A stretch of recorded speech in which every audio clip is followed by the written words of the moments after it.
El 17 de septiembre de 2025, en Cocotitlán, Estado de México.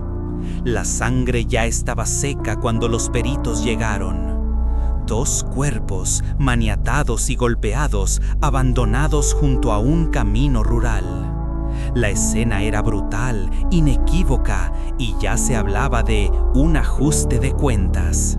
Pero para las familias que habían encendido velas en Colombia y los amigos que seguían sus publicaciones en redes sociales, aquello significaba algo mucho más devastador: el final de un sueño. Los artistas colombianos Byron Sánchez Salazar, B. King, y Jorge Luis Herrera Lemos, DJ Regio Clown, que habían llegado a México con ambiciones musicales, aparecían ahora como víctimas de una maquinaria criminal que los devoró en cuestión de horas.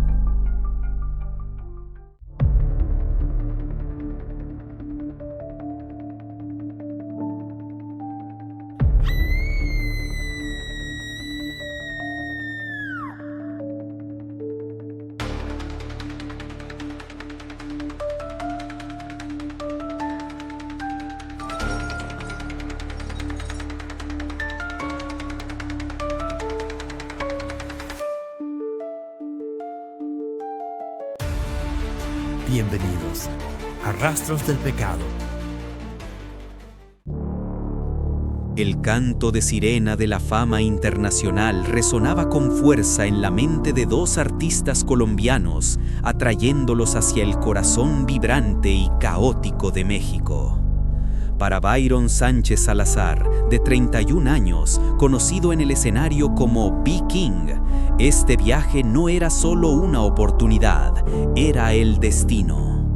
En las calles de Santander, Colombia, había forjado un nombre, un sonido, y había acumulado un ejército de más de 393,000 seguidores en Instagram que esperaban su próximo movimiento. Su vida personal, marcada por un matrimonio de 7 años con la famosa DJ Marcela Reyes, ya lo había puesto bajo los reflectores mediáticos. Pero México era diferente. Era su primera vez pisando ese suelo, un epicentro que él veía como el portal sagrado para que su música trascendiera fronteras. No estaba solo en esta conquista. A su lado se encontraba Jorge Luis Herrera Lemos, de 35 años, alias DJ Regio Clown. Él no era un simple acompañante, era el arquitecto de esta gira, el asesor y colaborador que conocía el terreno. Herrera no era un novato en estas tierras, llevaba 3 años viviendo en México, tejiendo una red de contactos que ahora ponía al servicio de la ascendente carrera de B. King. Fue él quien extendió la invitación, quien vio el potencial de lanzar a su amigo durante las festividades patrias, un momento en que la noche mexicana arde con una intensidad inigualable. El aire estaba cargado de promesas. En sus últimas publicaciones, fechadas el 15 y 16 de septiembre, el optimismo de B. King era casi tangible. Un video lo capturó, con la voz llena de una confianza inquebrantable, declarando una profecía que helaría la sangre de sus seguidores tiempo después. Me siento contento, agradecido, vamos a romper en nombre de Jesús. De hoy ya desprenden cosas gigantes en nombre de Dios. Cosas gigantes, en efecto, se estaban moviendo, pero no de la forma que él imaginaba. Su agenda se llenaba con presentaciones como la del 14 de septiembre en el Club Electrolab, en la bulliciosa avenida Insurgente Sur de la Ciudad de México. Cada publicación, cada actuación era un paso más hacia el estrellato que anhelaba. Sin embargo, mientras B. King proyectaba su futuro brillante a miles de seguidores, en las sombras de la metrópoli, un guión mucho más oscuro ya había comenzado a escribirse, y el reloj avanzaba implacablemente hacia un final que nadie, y mucho menos él, podría haber previsto. El 16 de septiembre amaneció como cualquier otro día de promesas en la Ciudad de México, pero se convertiría en el último. La mañana encontró a los dos artistas en un gimnasio de Polanco, uno de los barrios más exclusivos y vigilados de la capital. El aire de seguridad y opulencia que se respiraba en esas calles era una cruel fachada, un escenario de normalidad que chocaba violentamente con el abismo al que estaban a punto de asomarse. Fue allí, en medio del lujo, donde se selló su destino. La clave de su desaparición no se encuentra en un testimonio, sino en el frío rastro digital que un hombre asustado dejó atrás. En una serie de mensajes de texto enviados a su pareja, DJ Regio Clown se convirtió, sin saberlo, en el narrador de sus últimas horas. Sus palabras pintan un retrato de creciente pavor. Amor, ahora voy a una reunión, escribió. Te voy a mandar mi ubicación en tiempo real. Era una precaución que denotaba que el peligro era más que una simple corazonada. Poco a poco, las piezas del rompecabezas emergían en la pantalla del teléfono. Mencionó a los anfitriones de la reunión, Mariano, y una figura de autoridad a la que llamó el comandante.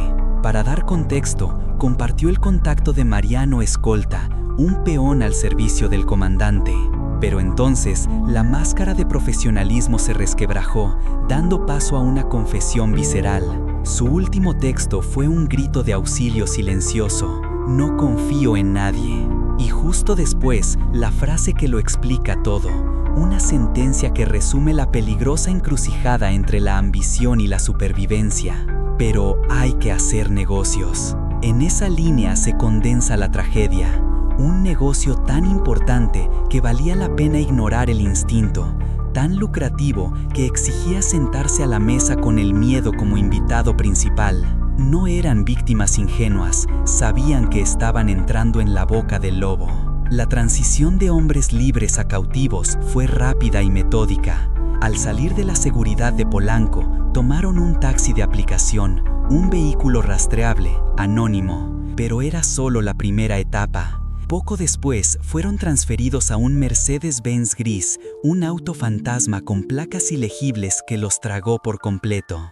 Ese fue el punto de no retorno, el instante en que dejaron de ser artistas persiguiendo un sueño y se convirtieron en mercancía. Todas las pistas apuntaban en una dirección: DJ Regio Clown. Sus 3 años en México lo habían convertido en el nexo, el puente entre Viking y esta red criminal. Fue él quien organizó el viaje, él quien gestionó la fatídica reunión. Testimonios posteriores del círculo cercano de Viking en Colombia revelarían una verdad inquietante. Apenas lo conocían. Esto reconfigura la historia por completo. Viking, la estrella en ascenso, pudo no haber sido el objetivo, sino un daño colateral. Un hombre arrastrado a una deuda o a un negocio peligroso que no era suyo. Todo a través de los contactos que su DJ, su guía en México, había cultivado en las sombras. La esperanza de encontrar a los artistas con vida fue una llama que apenas tuvo tiempo de encenderse antes de ser extinguida con una brutalidad sobrecogedora. La búsqueda terminó el 17 de septiembre, tan solo un día después de que el Mercedes gris se los tragara. Sus cuerpos fueron arrojados en un paraje rural y desolado del municipio de Cocotitlán, a más de 50 kilómetros de la opulencia de Polanco. Lejos de las luces, los escenarios y las promesas de fama, su viaje había llegado a su fin en un campo anónimo junto a la carretera. La escena que encontraron las autoridades era un testamento de crueldad. Los cuerpos, con las manos aún atadas, mostraban huellas inequívocas de tortura. Algunos informes iniciales, nunca confirmados del todo, susurraban un horror aún mayor, la posibilidad de que hubieran sido desmembrados. Este nivel de violencia no era aleatorio. Era una firma, un lenguaje macabro diseñado no solo para matar, sino para aterrorizar. Era el método inconfundible de los cárteles, un acto de barbarie concebido para enviar un mensaje a quien se atreviera a escuchar. Mientras el horror se filtraba a los medios, comenzó una agonizante espera. Aunque los cuerpos fueron hallados el día 17, la confirmación oficial de sus identidades tardó 5 largos días en llegar.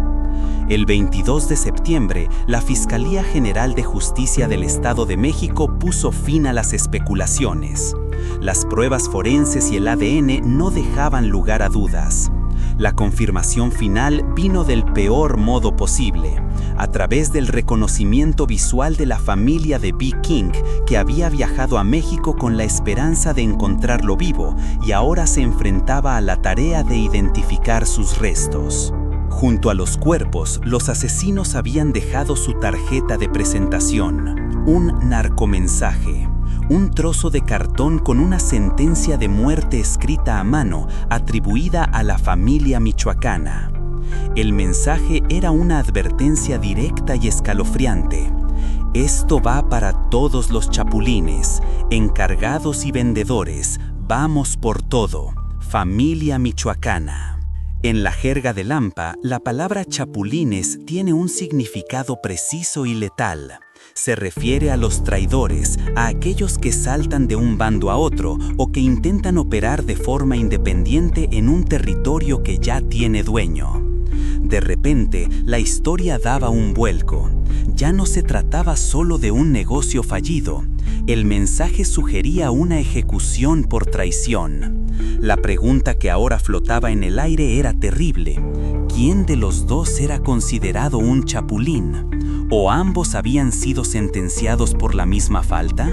La profecía de B. King sobre las cosas gigantes que estaban por venir se había cumplido de la forma más retorcida y trágica imaginable. Su ambición los llevó a una tierra de oportunidades, pero su historia no terminaría en los grandes escenarios, sino convertida en un ejemplo brutal dentro de la guerra silenciosa que se libra en los bajos fondos de México. Mientras el eco de la tragedia resonaba a ambos lados del Atlántico, los investigadores en México comenzaron a seguir el rastro de pólvora y sangre para responder la pregunta más importante: ¿por qué? La respuesta, sospechaban, no se encontraba en las listas de éxitos musicales, sino en el lucrativo y despiadado mundo del narcotráfico.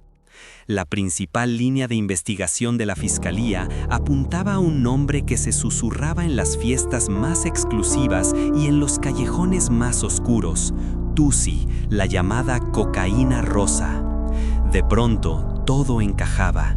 La misteriosa reunión de negocios con la figura fantasmal de El Comandante no era para cerrar fechas de conciertos. Era, según los detectives, una negociación para distribuir esta droga sintética. La palabra clave, dejada por los propios asesinos en su mensaje, era vendedores. Esa fue la pieza que iluminó el oscuro panorama, revelando el verdadero negocio que se escondía detrás de la gira promocional. Pero el Tusi no es una droga cualquiera. Originalmente basada en una sustancia psicodélica conocida como 2CB, la versión que inunda las calles hoy en día es una creación mucho más siniestra.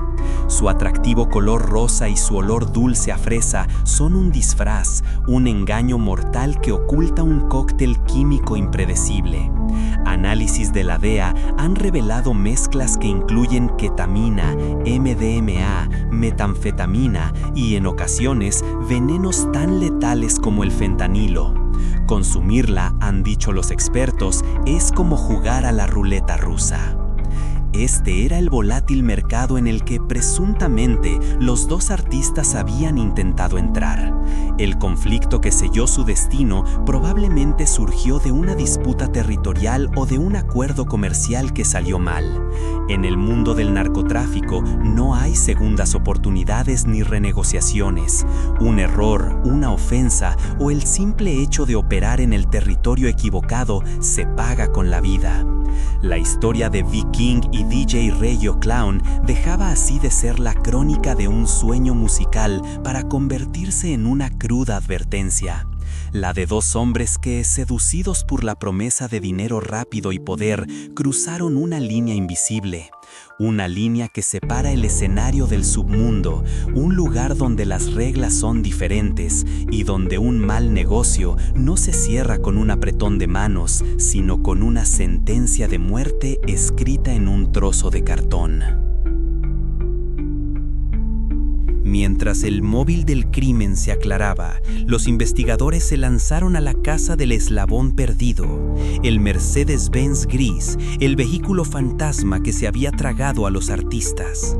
Captado por cámaras de seguridad saliendo de Polanco en dirección al Estado de México, el automóvil se convirtió en la pieza central de la persecución. Finalmente, fue localizado. Estaba oculto en una propiedad en el municipio de Texcoco, a más de 1 hora de distancia del campo solitario en Cocotitlán, donde yacían los cuerpos. Este simple dato geográfico revelaba una verdad escalofriante. El crimen había sido ejecutado en múltiples actos y escenarios, como una obra macabra cuidadosamente planificada. La finca de Texcoco no era un simple escondite, era una auténtica fortaleza criminal. Situada en una zona remota, diseñada para ser invisible, su apariencia descuidada era una simple fachada. Debajo de la superficie, la propiedad de 2.000 metros cuadrados revelaba una infraestructura sofisticada, lujos como un jacuzzi y múltiples habitaciones, y lo más importante, un garaje subterráneo con una rampa de 20 metros, construido para hacer desaparecer vehículos del mundo exterior. Pero el descubrimiento más aterrador fue el historial de la propiedad. Aquellas paredes ya guardaban secretos oscuros. La finca había sido investigada en 2020 por sus nexos con una familia criminal dedicada al robo, la extorsión y el narcotráfico. Peor aún, el lugar fue asegurado por las autoridades apenas en 2022 en conexión con 2 feminicidios. No era la primera vez que se derramaba sangre en ese suelo. El hallazgo del Mercedes en este lugar conectaba el asesinato de los colombianos, sin lugar a dudas, con una estructura criminal veterana, una máquina de matar con experiencia previa. El mapa del crimen contaba una historia de inteligencia táctica. La operación comenzó en Polanco, Ciudad de México, bajo la mirada de una jurisdicción policial, para luego cruzar una frontera invisible hacia el Estado de México con sus propias fuerzas de seguridad. Una vez allí, la evidencia se fragmentó de nuevo. El vehículo fue escondido en un municipio, Texcoco, y los cuerpos arrojados en otro, Cocotitlán. Esta dispersión deliberada es una táctica de manual de los cárteles. Al dividir el crimen en diferentes jurisdicciones, se crea un laberinto burocrático. Se obliga a una cooperación entre agencias que a menudo es lenta e ineficiente, y se gana un tiempo precioso para desaparecer. Este no fue el trabajo de delincuentes improvisados, era la marca inconfundible de una organización profesional, un grupo que no solo sabe cómo matar, sino cómo usar la geografía y la burocracia para construir un muro de impunidad a su alrededor. Las detenciones realizadas hasta la fecha apuntan a una red de presuntos cómplices con conexiones internacionales. Angie Miller, Angélica Jetsi Torrini León, modelo y creadora de contenido para adultos de nacionalidad venezolana, que acompañaba a los artistas en México y supuestamente era la pareja sentimental de B. King.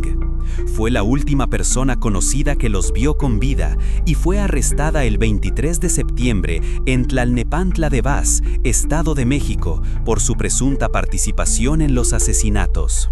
Aunque inicialmente se reportó su desaparición, las autoridades determinaron que se trataba de una ausencia voluntaria, ya que era una persona de interés en la investigación. Su papel podría haber sido el de una carnada para atraer a las víctimas o bien el de una cómplice más directa. Los 4 colombianos. 4 ciudadanos colombianos, cuyos nombres no han sido revelados, fueron detenidos alrededor del 23 de septiembre, aunque su captura no se informó oficialmente hasta el 1 de octubre. Inicialmente, también fueron reportados como desaparecidos antes de que se aclarara su situación como detenidos. La Fiscalía del Estado de México los investiga por su posible vínculo y presunta participación en el crimen. Su nacionalidad sugiere una posible conexión con la cadena de suministro de narcóticos o con la red de contactos de las víctimas en Colombia. El comandante Christopher N. y Mariano Escolta, mencionados en los mensajes de texto de DJ Regio Clown, son considerados los principales sospechosos que orquestaron la reunión fatal. Según las investigaciones, el comandante es un presunto miembro del Cártel de la Unión, Tepito, que se hace pasar por oficial de policía. Hasta la fecha de los informes disponibles, su arresto no ha sido confirmado, lo que los convierte en figuras clave que siguen prófugas. Con todas las piezas sobre la mesa, la investigación se adentró en su fase más compleja: señalar a los culpables en un mundo donde todos usan una máscara. Surgieron 3 hipótesis, 3 caminos oscuros que apuntaban a los sindicatos criminales más temidos de México. La primera hipótesis señalaba a la familia michoacana. La prueba principal era descarada y directa: el narcomensaje encontrado junto a los cuerpos, una firma explícita reclamando la autoría. Además, el lugar donde fueron abandonados, Cocotitlán, es un territorio bajo la sangrienta influencia de este cartel. Conocidos por su violencia desmedida y su fanatismo casi religioso, la familia michoacana parecía el culpable perfecto. Pero una segunda hipótesis emergía del fantasma digital de las víctimas. Los mensajes de DJ Regio Clown eran un dedo acusador que, desde la tumba, apuntaba en otra dirección, hacia el comandante y, por extensión, hacia la Unión Tepito. Este cartel, con su epicentro en la Ciudad de México, son los amos de la noche, especializados en la extorsión y el narcotráfico en los mismos círculos de música electrónica donde se movían los artistas. El crimen encajaba en su perfil como un guante. Sin embargo, en el ajedrez retorcido del crimen organizado, la jugada más obvia rara vez es la correcta. Así nació la tercera teoría, la que ha ganado más fuerza entre los expertos: la falsa bandera. Esta hipótesis sostiene que el mensaje de la familia michoacana fue una pista falsa, una cortina de humo plantada deliberadamente por la Unión Tepito después de cometer el crimen. El objetivo era una obra maestra de la manipulación: desviar a la policía hacia un rival, ganar tiempo para borrar sus huellas e incluso provocar una guerra entre las autoridades y su enemigo. No era solo un doble asesinato, era una sofisticada operación de guerra informativa.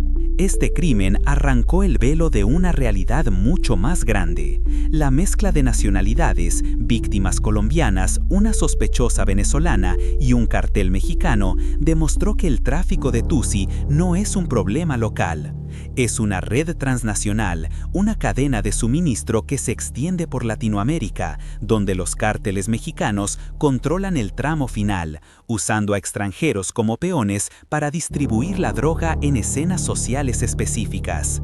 El asesinato de B. King y DJ Regio Clown fue la violenta ruptura de uno de los eslabones de esa cadena. Su historia dejó de ser sobre música para convertirse en el sombrío recordatorio de una verdad global: el crimen no tiene fronteras. Y en la búsqueda de un sueño, a veces te encuentras con pesadillas que operan a una escala que nunca imaginaste. Un mundo donde tu vida puede ser borrada, no solo para saldar una deuda, sino como un simple movimiento estratégico en un tablero de juego mucho más grande y mortal. Lejos de los comunicados de prensa y las maniobras políticas, la tragedia aterrizó de la forma más cruel en el corazón de 2 familias. Para ellas, el caso no era una noticia o un incidente diplomático, sino una pesadilla internacional. Tuvieron que emprender un viaje que nadie debería hacer jamás, volar a México para enfrentarse a la tarea inimaginablemente dolorosa de identificar los restos de sus seres queridos y, a partir de ahí, navegar un laberinto de procedimientos legales y forenses en una tierra extraña. Gracias a la intervención del consulado colombiano, se logró un pequeño consuelo en medio de la devastación. El cuerpo de B. King fue repatriado a Medellín, su ciudad, para que su familia y amigos pudieran despedirlo en su tierra. Sin embargo, un velo de soledad parecía cubrir el destino de su compañero. Los informes iniciales señalaban que la familia de DJ Reyo Clown aún no se había presentado para reclamar sus restos, añadiendo una capa de abandono y tristeza a su trágico final. La onda expansiva de la noticia sacudió a la comunidad artística de Colombia. Durante las angustiosas horas en que aún se desconocía su paradero, figuras del calibre de J Balvin usaron sus plataformas masivas para pedir ayuda y crear conciencia. Pero fue la exesposa de B. King, la DJ Marcela Reyes, quien se convirtió en el rostro público del duelo. Mientras compartía su dolor y devastación, se vio atrapada en la cruel tormenta de las redes sociales, obligada a defenderse de ataques y acusaciones sobre su pasado con el artista en el momento de su mayor vulnerabilidad. La historia de B. King y DJ Reyo Clown comenzó con el ritmo de la música y un sueño de fama internacional, pero terminó en el silencio de una morgue y en los ecos de la diplomacia. Se convirtieron en una estadística en una guerra fallida, un titular en la prensa y, para aquellos que los amaron, una herida abierta que quizás nunca sane. Un recordatorio brutal de que a veces el precio de perseguir las luces más brillantes es tener que caminar por las sombras más oscuras. Para entender por completo la muerte de B. King y DJ Reyo Clown, es necesario verla no como un hecho aislado, sino como el síntoma de una enfermedad mucho más profunda, la crisis de seguridad que atraviesa México. Su caso capturó los titulares, pero durante esa misma semana, más de 430 personas también fueron asesinadas en el país. Sus muertes, aunque mediáticas, fueron solo 2 gotas en un océano de violencia que se desborda cada día.